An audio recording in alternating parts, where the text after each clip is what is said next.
Yeah, the 2010s is a revolutionary era, is a revolutionary decade. It opens a new era. The age where classic media kind of dictates, who is who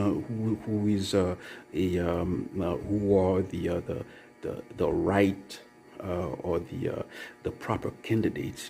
That age is gone. It's gone. In a precedent, in a former video, I mentioned the case of Pat Buchanan. Pat Buchanan was he wrote books and stuff like that. He appeared on CNN and stuff like that. But people say, well, it's Pat Buchanan. He's a little bit he's kind of a loony.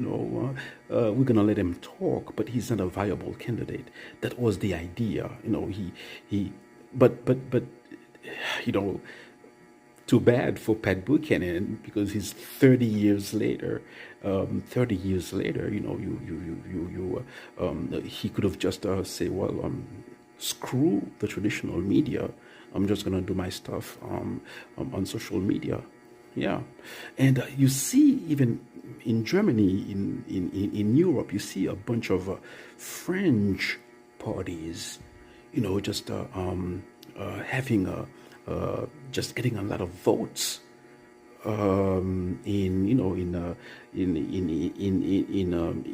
local elections, in parliamentary elections and stuff like that, and parties which traditional media in those countries don't consider to be right-wing parties or whatever.